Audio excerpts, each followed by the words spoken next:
Aloha, this is Robert Stehlik with Blue Planet Surf. Here's a little video of a downwinder we did on Friday, January 10th with Hopper and Sean Sweet. This is us walking down the path at Portlock, going down to the beach with this nice launch area. And this is Hopper from Manitoba, Canada, escaping the cold winter over there. He was stoked to be back in Hawaii. He came last winter too. And Hopper runs hardcore paddle boards in Canada, and he's going to be our Eastern Canadian distributor for Blue Planet. They're going to get lots of boards come late spring, and he's going to be selling Blue Planet Canada. So if you're interested in a Blue Planet board, check out Hardcore Paddle Boards in Manitoba, Canada. And that's Hopper right there, outside the reef now. And you know, we always try to work on catching the bumps. Here's Hopper kind of bringing his hips forward. That's one of the things I always tell people.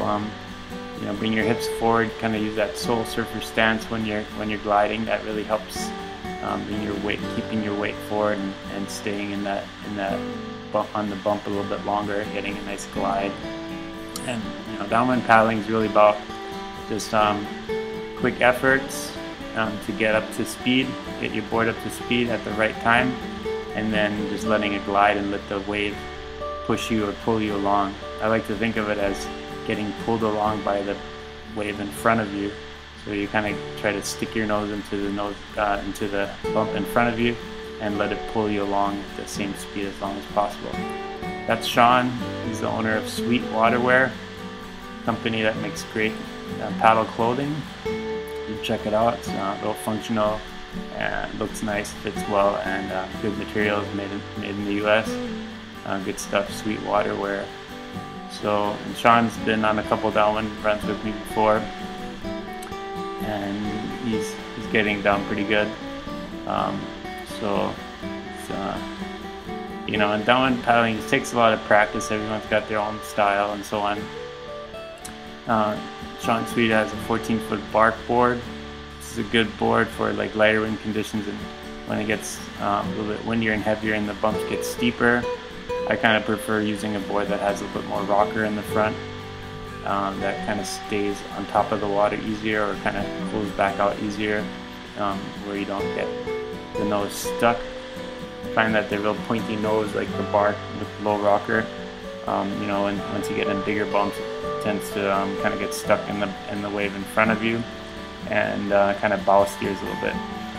Here's Hopper switching his GoPro camera from video to photos, and unfortunately I didn't get any of his footage, but he's got some good pictures that he posted on Facebook too.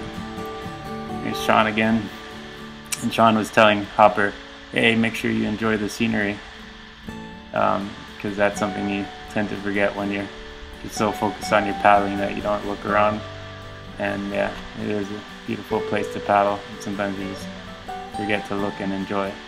But Hopper was really loving it. I'm sure he's going to do a few more of these. And yeah, just a little warning to anyone who wants to try it. Watch out, it's very addicting. Downwind paddling is just so enjoyable. It's like a little bit like surfing one wave after another non-stop the whole time. You don't have to wait for sets. You just kind of keep going the whole time. You don't have to worry about other people getting in your way, or you know, fighting for waves or having someone drop in on you and so on. It's just like the more the merrier. Everyone can have fun and get lots of glides and enjoy themselves, and it's an awesome workout too, full body workout. You don't really realize how hard you're working the whole time, but when I check my heart rate, it's always way up, and the downwind is more than any other sport that I'm doing. So it's definitely a good workout, especially when you have to work hard to get on a bump or stay on a bump.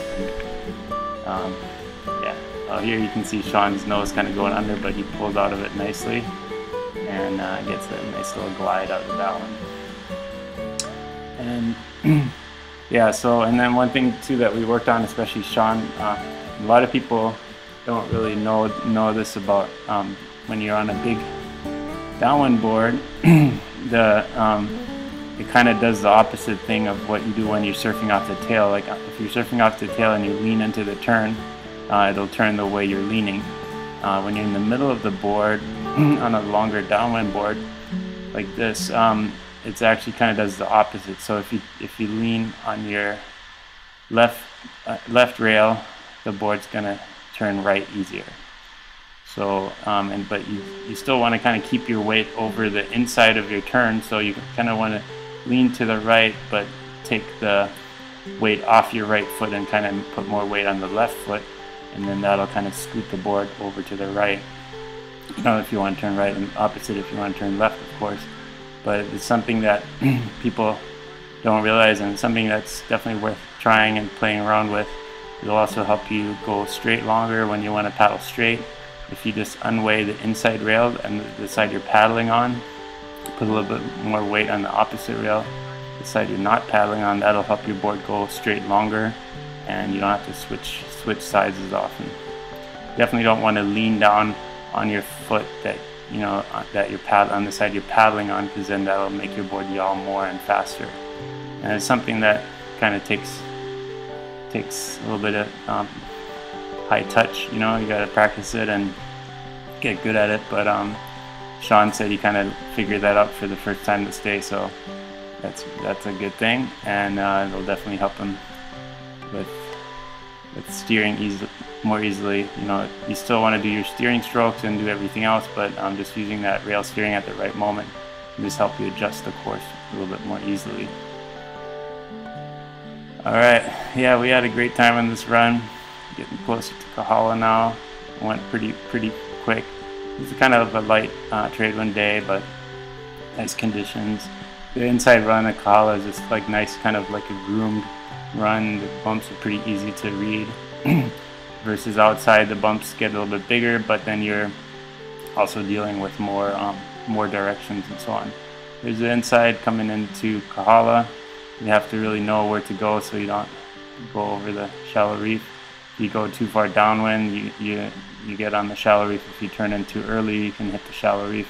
So it's really kind of a tricky spot to come in. Always do that with someone who knows what they're doing. Alright, thanks for watching. I hope you have a great day, and aloha.